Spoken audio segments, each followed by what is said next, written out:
नमस्कार. संगम स्पर्धा परीक्षा केंद्रामध्ये तुमचं खूप खूप स्वागत आहे. तुम्हाला आत्ता इथे अनाउन्समेंट करण्यासाठी हा व्हिडिओ आणला आहे मी की आपली जी बॉम्बे हायकोर्टची as I have promised you earlier as well Bombay हायकोर्टची सेकंड बॅच आजच्या दिवसापासून लॉन्च होत आहे.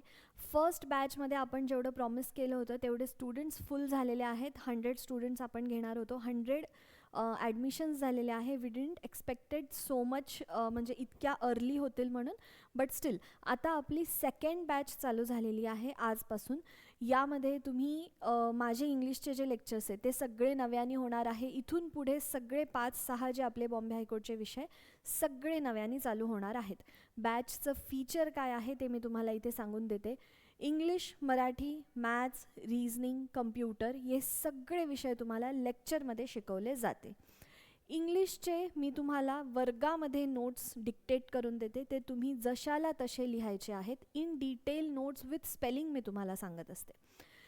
वोकॅबलरीचा जो पार्ट आहे त्याच्यामध्ये सिनॉनिम, अँटोनिम, इडियम, फ्रेजेस किंवा इनकरेक्ट वर्ड्स किंवा सिमिलर वर्ड्स ह्या सगळ्या गोष्टी तुम्हाला मी नोट्स स्वरूपामध्ये देते. तुम्ही त्याची झेरॉक्स काढू शकता.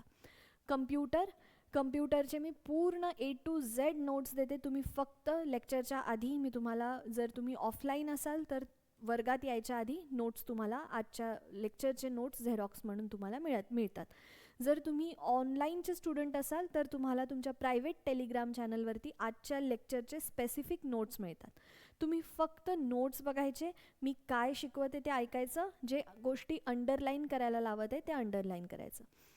मॅथ्स आणि रिझनिंगचे तुम्हाला फॉर्म्युला बेस्ड नोट्स मिळतील. जसं की रेशो अँड प्रपोर्शन जर आपण शिकत असू मॅथ्समध्ये तर मग त्यासाठी फर्स्ट टाईप जो आहे, टाईप 1, टाईप 2 प्रत्येकाचा फॉर्म्युला. इकडे रिझनिंगमध्ये समजा तुम्ही डायस शिकत असाल, ब्लड रिलेशन शिकत असाल किंवा नंबर सिस्टम काहीही गोष्टी, तर त्या प्रत्येकाच्या टाईपचे नोट्स मिळतील. करंट अफेअर्सचे in detail Bombay high court specific notes मिळणार आहेत. आता लेक्चर्स झाले, नोट्स झाले, टेस्ट सिरीज कशी असणार आहे ती मी तुम्हाला सांगते. टेस्ट सिरीज आपल्या 3 लेवलच्या असतात. नीट ऐका. आणि हा सगळा अभ्यासक्रम करून सेम असं आपण जसं सांगत आहे तसा एक्झॅक्टली अभ्यास करून आत्ता जी 10 ऑगस्ट 2025ला परीक्षा झाली होती, आपल्या बॅचमधले 35 विद्यार्थी इंटरव्ह्यूला गेलेले आहेत. बाकीचे विद्यार्थी पण जाऊ शकले असते. आपण एक 62 वगैरे स्टुडंट्स घेतले होते. बाकीच्या स्टुडंट्समध्ये आणि यांच्यामध्ये फरक हा होता की ह्या सगळ्या 35 विद्यार्थ्यांनी जे मी आता इथून पुढे 30 सेकंदांमध्ये तुम्हाला जे पॅटर्न सांगणार आहे, एक्झॅक्ट पॅटर्न प्रत्येक टेस्ट यांनी फॉलो केलेली आहे, सोडवली आहे. पर्सनली आपण एक डायरी मेंटेन करायला लावतो, संगमची डायरी, ती मेंटेन केली आहे. माझ्यासोबत व इतर फॅकल्टीजसोबत त्यांनी त्यांचे मार्क्स शेअर केलेले आहेत. ठीक आहे. आमचा त्यांच्यावरती कंटिन्युअसली सर्व्हिलन्स होता.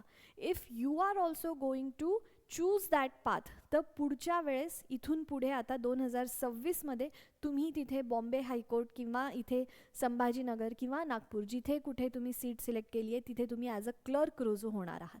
हे बघा 3 लेवलच्या टेस्ट्स आहेत. यामध्ये लेवल 1 जी आहे,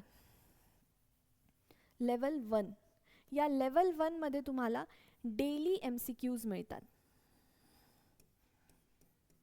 ठीक आहे. डेली MCQs कसे? समजा आज इंग्लिशमध्ये आपण पार्ट्स ऑफ स्पीचमध्ये नाऊन शिकलो आहे, तर या नाऊनवरती तुम्हाला जितके क्वेश्चन्स बनू शकतात त्या टॉपिकवरती, समजा 10, 15 किती पण, समजा 15, 20 इतके MCQs आपण डेली इंग्लिशचं जे शिकलो आहोत त्याचे MCQ. आज समजा मराठीचं पण लेक्चर झालं, मराठीमध्ये समजा तुम्ही संधी शिकले तर संधीवरती जितके बनू शकतात, आज जेवढं शिकलो आहे त्याच्यावरती समजा 20 बनले, हे असे रोज डेली MCQs मिळतील. तसंच मॅथ्स, तसंच reasoning, computer, current affairs. Okay. मग जेव्हा एकदा इथे तुम्हाला कळालं की बाबा माझं नाऊनमध्ये काइंड्स ऑफ नाउन्स ठीक आहे, नंबर नाऊन जे असतात, नाऊन नंबर, ते समजा थोडं अवघड जात आहे, नाऊन जेंडर अवघड जात आहे, तर तुम्हाला इथे कळेल की बाबा पूर्ण नाऊन नाही, नाऊनमध्ये काही पार्ट्स आहेत जे मला अवघड जातात. टेन्सेसमध्ये पूर्ण टेन्सेस नाही, मला प्रेझेंट टू पास्ट करण्यासाठी मला प्रॉब्लेम येत आहे. इथे तुम्ही टॉपिकमधनं सब टॉपिक वाईज तुम्ही कोणत्या लेवलवरती आहात ते तुम्ही या डेली टेस्टमधनं कळून घेऊ शकता. जेव्हा आपलं हे सगळं झालं लेवल 1, त्यानंतर तुम्ही लेवल 2 मध्ये येणार आहात. इथे लेवल 2 मध्ये तुम्हाला प्रत्येक सब्जेक्टच्या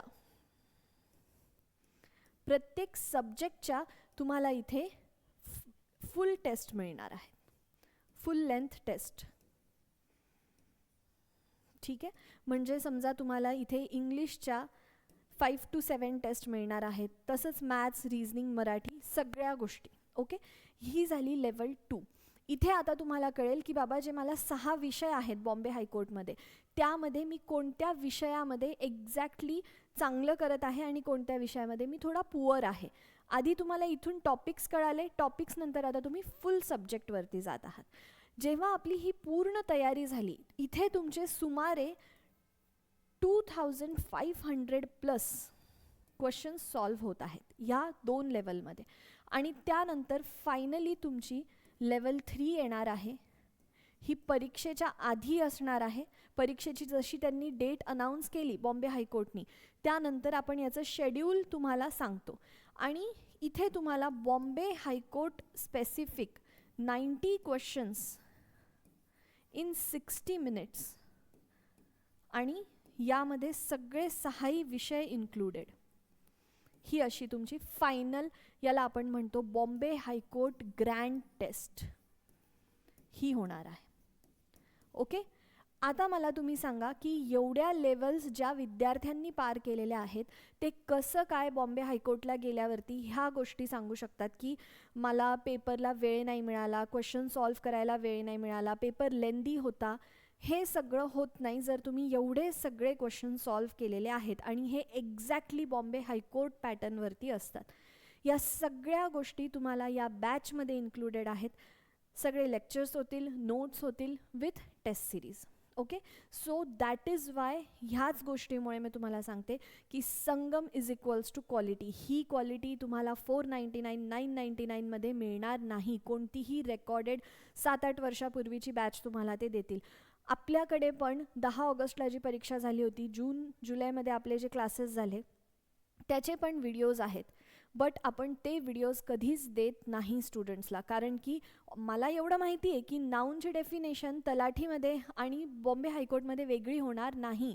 नाऊनची डेफिनेशन नाही होतो, पण समजा तुम्ही तुमच्या एका फ्रेंडला तुमच्या आईला भेटवत आहात, त्यावेळेला तुम्ही आईला जे गुण आवडतात ना, तेच त्या मित्राचे किंवा मैत्रिणीचे सांगता. जर तुम्ही त्याच फ्रेंडला तुमच्या वडिलांना भेटवत आहात, तर तुम्ही त्यांना जे गुण आवडतात ते सांगाल. जे आईला सांगते ते वडिलांना नाही सांगणार, जे वडिलांना सांगते ते आईला नाही सांगणार. आणि त्या सेम फ्रेंडला जर तुम्ही तुमच्या भावाला बहिणीला भेटवाल, तेव्हा काय म्हणाल, अरे इट्स ओके रे, त्याला काही एवढा प्रॉब्लेम नाही आहे किंवा तिला काही एवढा प्रॉब्लेम नाही आहे, ती चिल आहे. पण ती चिल आहे हे तुम्ही वडिलांना सांगणार का, आईला सांगणार का? नाही. ठीक आहे, व्यक्ती तोच आहे, नाऊन तेच आहे, पण प्रत्येक एक्झामिनेशनमध्ये क्वेश्चन वेगवेगळ्या लेवलचे येतात.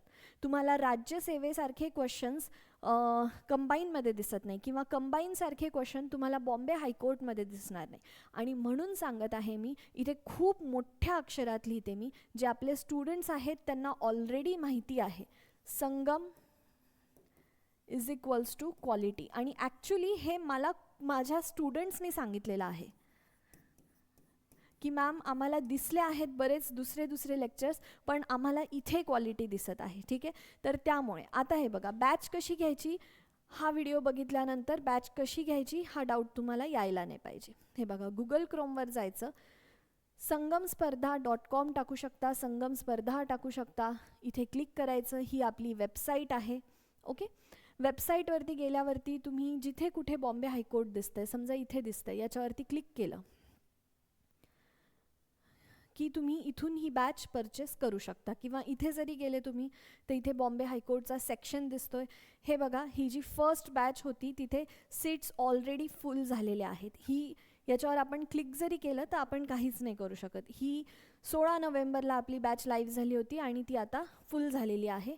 ही जी बॅच आहे बॅच 2, यामध्ये तुम्ही ॲडमिशन घेऊ शकता. याच्यावरती क्लिक करा, व्ह्यू डिटेल्स करून लॉग इन केल्यानंतर तुम्ही बॅच घेऊ शकता. ओके, ठीक आहे. चला तर मग अभ्यासाला लागा. फॉर्म किती आले आहेत, परीक्षा कधी होणार आहे, TCS घेणार आहे का, या सगळ्या गोष्टी मॅटर नाही करत. TCSनी घेऊ द्या किंवा बॉम्बे हायकोर्टनी घेऊ द्या, आपल्याला एक गोष्ट माहिती आहे की बाबा मला सिलॅबस माहिती आहे, सिलॅबसच्या बाहेर तर क्वेश्चन येणार नाही, बरोबर आहे की नाही. मग ती कोणीही घेऊ द्या, MPSCने जरी घेतली परीक्षा तरी आपल्याला त्याच्याशी फरक पडायला पाहिजे नाही. जे विद्यार्थी खरंच अभ्यास करतात ते या सगळ्या गोष्टींमध्ये, या रूमर्समध्ये, या चर्चांमध्ये नसतात, ह्या कट्ट्यावरच्या गप्पा असतात. याच्यावरती तुम्हीही लक्ष देऊ नका. जर जेन्युइन स्टुडंट असाल, अभ्यास करायचा असेल तर लवकरात लवकर ही बॅच जॉईन करा. हे 100 सीट्स फुल झाल्यावरती पुन्हा आपण स्टुडंट्स घेणार नाही आहोत, कारण की ही गोष्ट जर मेंटेन करायची असेल तर आपल्याला स्टुडंट्स कमी लागतात, मगच आम्ही पर्सनली प्रत्येकावरती लक्ष देऊ शकतो. ठीक आहे, चला तर मग थँक्यू सो मच.